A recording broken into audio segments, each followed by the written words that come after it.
In the previous lecture, we studied about the post-correspondence problem, and we saw what the post-correspondence problem is. And we also said that the post-correspondence problem is undecidable, but we did not prove it. Now, in this lecture, we will see the undecidability of the post-correspondence problem, and we will see how we can prove that this post-correspondence problem, or PCP, is undecidable. Alright, so let's see how we can do this. So in order to prove this, here is the approach that we are going to follow. We will take a problem that is already proven to be undecidable and try to convert it to PCP. If we can successfully convert it to an equivalent PCP, then we prove that PCP is also undecidable. So this is a different kind of proof that we are going to follow, and this is proof by reduction. So what we are going to do is we are going to take a problem which we already know is undecidable, and we are going to try to reduce that problem into a PCP. That means we are going to convert that problem into a PCP. And if you are able to successfully convert that problem to a PCP, then we can say that PCP is also undecidable, because the problem that we are taking is already an undecidable problem, and if we can convert it to PCP, that means PCP is also undecidable. So here is what we can do. We can take this problem, which is the acceptance problem of a Turing machine, and we know that this is an undecidable problem. Why? Because we have already discussed about this. We know that we can never be sure if a Turing machine will always go into an accept state or not. We have already discussed and studied about this. So the acceptance problem of a Turing machine is an undecidable problem. We know that. Now, if we can convert this acceptance problem of a Turing machine into a PCP, which we call modified PCP or MPCP, then we can say that PCP is also undecidable. So in order to do this, let us take an example of a Turing machine and let us see if we can convert it to a PCP. So here we have a Turing machine which has three states, Q0, Q1 and Q2, where Q0 is the starting state and Q2 is the final state or the accepting state. And here we have inputs A and B, and then we have tape symbols A, B, X and the blank symbol. So here what happens is that in state Q0, if you get the input A, we replace that A with an X and we move to the right. And then in state Q1, if you get the input B, then we replace the B with an X and we move to the left. And then we reach the final state Q2. So basically, if you get the input of this form AB, we are replacing it with XX, and then we go to the final state. So that is what this Turing machine is doing. So this is the input symbols and these are the tape symbols. And here I have a big letter B or a capital letter B, which denotes the blank symbol. So in some of our other lectures, we wrote this like this. So it means the same thing. All right. Now let's say that we are taking the input A, B, A. Now we see that in this we have A and B. So A, B. So we know that this is going to reach the accepting state Q2. Now we want to see if we can convert this whole thing into a post-correspondence problem. We will try to reduce it, and we will see what are the steps we need to follow in order to reduce it to a post-correspondence problem, and then we will try to solve that post-correspondence problem. So this is going to be a bit long, but by the end of this you will understand that PCP is undecidable. So first of all, we know that in PCP we have dominoes or set of dominoes, which I have already discussed in the previous lecture, and we know that we should always start with a domino in which the first symbol on top and the first symbol at the bottom is the same. So here I will say that we have a domino called hash hash. We have hash in the numerator and hash in the denominator. So this is how we are going to start off. Now there are 7 steps that we have to follow in order to convert this Turing machine into a post-correspondence problem. So we will discuss step by step, starting with step number 1. So in step 1, what we are going to do is we are going to look at the input symbols that we have, which is A, B, A. So in the tape of our Turing machine, we have this input symbol A, B and A. And in the beginning, we are at this first input A in the tape, and we are at state Q0, which is the starting state. Alright, so this is the status of our tape. And I taught you in one of the lectures about the configuration. How can we write the configuration of a particular instance of a tape in the Turing machine. So if you have not watched that lecture, I will leave the link in the description. You can watch that lecture to find out what is configuration. So I'll not be explaining configuration again. So in configuration, we will write the state and then the inputs. So we'll write it in such a way that we will understand where is the tape head pointing and in which state we are and what are the current inputs we have in the tape. So in this we can write like this. Our state is Q0 and the inputs we have is A, B and A. A, B and A. It is written like this because when we have input A, our tape head is over here and we are in state Q0. So that is why we have Q0, A, B, A. So this is how we write the configuration. Now we need to make dominoes of this form. We will have a hash followed by hash Q0 W, and W represents the input. So if we make the domino for this step 1, it will look something like this.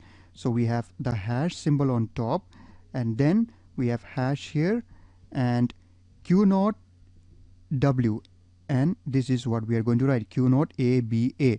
W represents this A, B, A. A, B, A. So this is the first domino that we are creating in step 1. Alright, now let's see what is step number 2.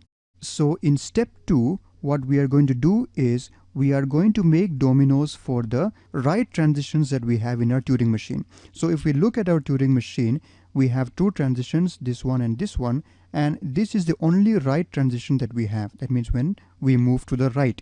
So if we want to make the write transition, this is how I will write it.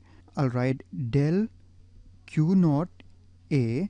This means that in Q0, when I get the input A, what happens? We move to state Q1, replacing the A with an X and moving to the right. So we move to state Q1, replacing A with X and moving to the right. So this is what we are doing. Now let us see how does our tape look like in this instance. So let's say this is the tape we have and we have the symbol A encountered in the tape. And when we encounter this symbol A, we are in state Q0, this state Q0. And then what happens is after we take the transition, we replace that A with X and we move to the right and we come to state Q1. So the state Q1, we come to state Q1. So this is how the tape looks like. Now if you want to write the configuration for this, let's see how we can write this. So this can be written as Q0 A because we are at state Q0 pointing at A, and this one we can write it as X Q1. Alright, so again, if you don't know the configuration, you better watch the video where I have discussed about configuration. Links in the description. Now if you form the domino for this step 2, this will be your numerator or the top part, this will be the bottom part. So it can be written as Q0 A by X Q1. So this is the domino from step number 2. Alright, so let us now go to step number 3. So in step 3, I guess you already guessed what we are going to do in step 3. Here we already made the dominoes for the right transition. So in step 3, we are going to look at the left side transitions of our Turing machine. So if you come back and look at the Turing machine that we have, this is the only left transition that we have. From state Q1, if we get input B, we replace B with X and move to the left and come to the final state or the accepting state Q2. So I can write it like this, del from state Q1, if you get the input B, what happens is we go to state Q2 and we replace the B with an X and we move to the left.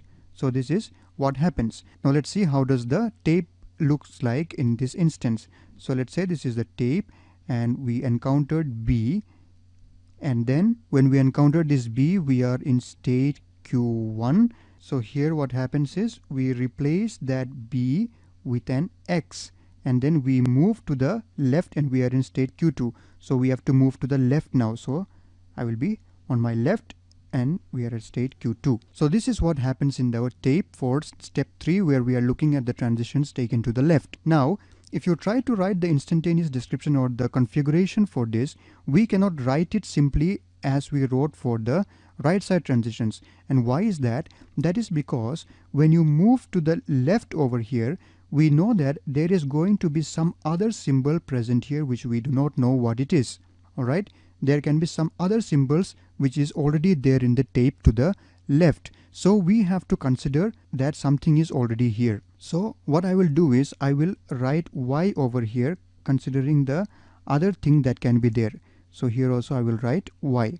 Now Y is not a particular symbol, but it is a generalized way of writing, and Y, it belongs to our tape symbols. And what is our tape symbols? We already know our tape symbols contains the symbols A, B, X and the blank symbol. So Y can be any of these. Now since Y can be any of these, you have to form dominoes for all the conditions when Y takes any of these values. So there can be many possibilities. So you have to write down all the possibilities. So let's see what are the dominoes that we can have in this step 3. So let me write the instantaneous description or the configuration here. This one can be written as Y Q1B, and this will be written as Q2 Y and X. Alright, this is the way we write it. Now let's see how can we form the dominoes out of this. So as I told you, this Y can be any of these values. So we have to consider all the options. So let's say that if Y takes the value A, then this will be A Q1B. A Q1B by, this will be the denominator. So here also Y has to be replaced by A. So Q2AX. So this will be one of the dominoes that you can have. Now another possibility is if Y takes the value B. So it will be B Q1B by Q2BX. Alright, so this is another one. And then another possibility is if it takes the value X. If Y takes the value X. So it will be X Q1B by Q2. This Y will be replaced by X, and this X again X. So this is another domino. And the other possibility is if Y takes the blank symbol. So it will be capital B Q1B by Q2BX.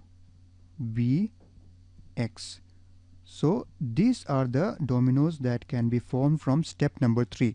These are all the possibilities that we have. Alright, now let's go to step number 4. So in this step number 4, what we are going to have is we are going to have dominoes for all the possible tape symbols. All possible tape symbols. And we know what are the tape symbols that we have. They are tau is equal to A, B, X and the blank symbol capital B. Now we have to form dominoes for all these tape symbols. And how do we form it? This is the way we form it. For A, we form a domino called AA. And then for B, we form a domino called BB. And then for X, we form a domino XX. And then for the blank symbol, we form a domino capital B, capital B. So this is your step number 4. Now in step 5, we are going to have dominoes for all possible tape symbols after reaching the accepting state. And what is our accepting state that we have in our Turing machine? It was state Q2. We already saw that state Q2 was the accepting state in our Turing machine. So how do we form dominoes for all the tape symbols after reaching the accept state? So our tape symbols are A, B, X and B. So let's take for A first. We will write like this: A Q2 by Q2. This is one possibility. And also we can have Q2A by Q2. So when you consider the input symbol A, when it reaches the final state Q2, these are the two possible dominoes that you can have. So similarly for the tape symbol B, you can have B Q2 by Q2, and then you can have Q2B by Q2. So this is for tape symbol B. And then we have X. So for X, we can have X Q2 by Q2. And then we can have Q2X by Q2. So Q2 is our accepting state. And then we have the blank symbol. We have to make for that one also. So we can have B Q2 by Q2. And then Q2B by Q2. So these are the symbols you can have for all possible tape symbols after they reach the accepting state, which is Q2. So in step number 6, we are going to form a domino for the blank symbol and also for the hash symbol. So the hash symbol, which I told you in the beginning, hash hash, this is one domino that we are going to have in step 6. And then for the blank symbol, we'll have a domino like this, hash by blank hash. So this is the procedure you have to follow, and you have to make dominoes like this. Now for the last step, which is step number 7, you are going to make domino for the final state or the accepting state. So which is our final state? Our final state is Q2. So we will make a domino like this, Q2 hash by, Q2 hash hash by hash. So you have to make a domino like this. So now we have completed the 7 steps in converting the Turing machine to set of dominoes for the PCP. So if you look, these are the dominoes that we have in this yellow kind of color that I have written. These are the dominoes, 1, 2, and here we have 4, here we have 4, and here we have 1, 2, 3, 4, 5, 6, 7, 8, and here we have 2, and here we have 1. So these are the set of dominoes we have, and using this set of dominoes, we will try to see if we can find a solution to this PCP. So we have converted the Turing machine to PCP, we have our set of dominoes, and in the previous lecture I already showed you how we solve our PCP. So using the same concept, we'll see if we can solve this PCP or not. So now let us try to find a solution to our PCP using the dominoes that we have obtained. Now I already taught you in the previous lecture how to solve it, and the first step in solving is we need to find a domino in which the top symbol and the bottom symbol in the beginning are the same. So if you look at the set of dominoes that we have in step 1, hash by hash Q0 ABA. Oh, and here there should be another hash which I missed out. I'm sorry about this. So there is another hash over here, so just note this point. So we can start with this domino because we have hash in the top beginning and hash at the bottom beginning. So I'll be starting with this domino, hash by hash Q0 ABA hash. So this will be the first domino that we can use for our solution. Let me write it here, hash by hash Q0 ABA hash. So this is the first domino that we have. Now we know that in solving a PCP using these dominoes, our aim is to match the top and the bottom. So if you look here, on top we have hash and on the bottom we have hash Q0 ABA hash. So this Q0 ABA hash is the extra thing that we do not have in the numerator or the top part. So we need to find a domino which can provide us this in the top part. So let us see in our set of dominoes that we have, and if you look at step number 2, you see a domino which has Q0 A on top.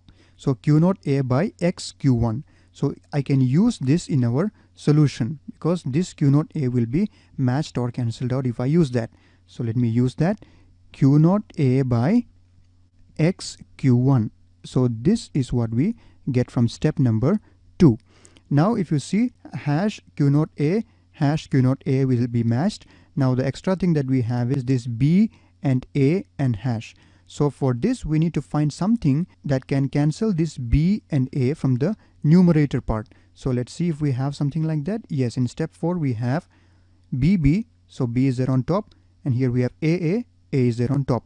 So I can put that in our solution.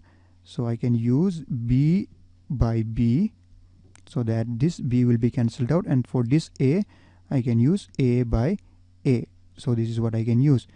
Now what is extra? Hash is there. So in order to cancel hash, we have hash hash domino, which I already showed you in the 6th step. Actually we created this hash hash domino. Now we have this. Now let's see if it is matching or not. So this hash and hash will be cancelled, and this Q0 and Q0 is cancelled, this A and A is cancelled, this B and B is cancelled, this A and A is also cancelled, and this hash and hash also can be cancelled, but I will just leave it to be written down to the next step. Now let me write down the remaining things to the next step. So here I have a hash, so I have hash over here, on top only hash is there, and then in the denominator we have hash, this hash X Q1 BA, X Q1 BA, and this hash. So this is what we have remaining, and we need to find some other dominoes in order to match these symbols. This hash hash can be cancelled, and then we have xq1ba. Now we need to find out something which can give us this sequence xq1ba on top. Now again, if you look at the set of dominoes that we created in step 3, we have this xq1b by q2xx. So this xq1b can be used to cancel out what we were having there. So let me use this particular domino in our solution. So it was xq1b by q2xx. So this is from step number 3, the dominoes that we obtained in step number 3. Now we see that xq1b is cancelled, and then this a is the extra thing. So we can use the AA domino that we have to cancel out that a from here, and then we have an extra hash. So to cancel out that hash, I can use the hash hash domino. Alright, so this is what we have now, and let's see, this hash and hash is cancelled, this x and x is cancelled, q1 is gone, b gone, a and a is gone, and then this hash hash will be cancelled, which I'll do in the next step. So let me write down what are the remaining things we have. We have hash on top, nothing else on top. Then we have hash again. Then q2xxa, and then this hash. So this is what we have now, and we need to find a solution, or we need to find a set of dominoes matching this. So this hash and hash can be cancelled. Now we have q2xx. Now we need to find something that will give me this sequence q2xxa. So let us go and look in our set of dominoes. So if you look at step 5, you have q2x by q2. So the q2x can be used to cancel out the q2x that we have over here. So let me use that domino from step number 5, which is q2x by q2. Alright, so if I use this q2x and this q2x will be matched and cancelled. Now we have x, a, and then hash. So in order to cancel this x, we can use the xx domino, which we have from step number 4. And then we can cancel this a using the AA domino, again from step number 4. And then we can use hash hash domino to cancel that hash we have over there. Now let's see what will be cancelled out. So q2 and q2 is cancelled, x and x is cancelled, this x and this x is cancelled, this a and a is cancelled, and this hash hash I will write them down and then cancel it. So let us write down. On top we have this hash, and then on the bottom we have hash here, and then what is the extra thing? q2xa hash. q2xa hash. So this is what we have now. And now if you look again, q2x, okay, this hash hash will be cancelled, then q2xa. So we need to find something that can cancel q2x. So we can use the same domino that we used before from step number 5, q2x. q2x by, what was it? q2. Alright, now this q2x will be cancelled. Then we have a and then hash. So for a, I will use the AA domino, and for hash, I will use the hash hash domino. And now let's see what are the things that will be cancelled out. Hash hash is already cancelled, q2 gone, x and x is cancelled, a and a is cancelled, and this hash and hash I will cancel it in the next step. So let's write down what are the things that we have. We have hash on top, and on the bottom we have hash q2a hash. q2a hash. Alright. You may be thinking, why am I always cancelling that extra hash in the next step? You can cancel it even in the previous step, but what will happen is that if you cancel it, then in the next step when I write it down, there will be nothing on the numerator, and that does not look nice. So just for that I am doing it. There is no particular reason other than that. You can cancel it if you like. And now coming to this, we have this hash hash which can be cancelled. Then you have q2a. Now for this q2a hash, what is the domino that we can find out? So from step 5, you see we have q2a by q2. So I can use that q2a by q2 from step number 5. So it will be q2a by q2 from step number 5. And then q2a will be cancelled, and for this hash I will use the hash by hash domino to cancel out that hash. Now let's see what all will be cancelled out. Hash is gone, Q2 and Q2 gone, A and A will be gone, and now this hash I will leave it for the next step. So let me write down what are the things we have now. We have hash, this one, and then we have hash Q2 hash, hash Q2 hash.